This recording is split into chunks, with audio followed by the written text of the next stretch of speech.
Fala Clocker, tudo bem? Fábio Lutti aqui para mais um vídeo de um X-Game que vocês pediram aí nos comentários. Um modelo digital, olha só, aquele modelinho para você usar o tempo todo com pulseira de borracha. Deixa eu deixar a caixinha aqui de lado e te mostrar o que você quer ver. Aqui a gente tem a garantia, o manual de instruções, né, que a VixClockers eu trabalho com relógios comprados diretamente com os revendedores oficiais, direto com a empresa, né, com os fabricantes. Olha só, deixa eu abrir aqui. Esse modelo aqui é um modelo da nossa parceira Sueden Joias. É aquele modelinho para realmente você ter, para você usar no dia a dia, usar o tempo todo. Olha aqui, ó.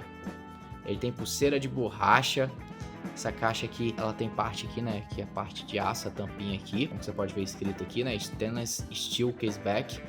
Ele é à prova d'água, 10 ATM. O resto aqui é de plástico nessa lateral. Olha só como é que ele fica no pulso. Ó, ele tem diversas funções aqui, né? Como alarme, luz de fundo, ó lá, luz de fundo. Você muda aqui, você tem alarme, cronômetro, dia da semana ele marca também.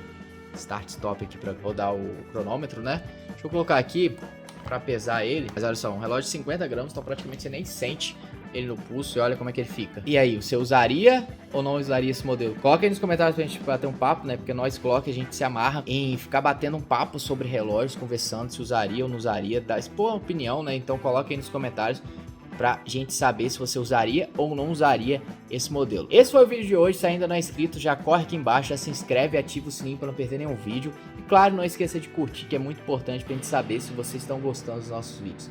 Até o próximo vídeo, até mais, tchau, tchau.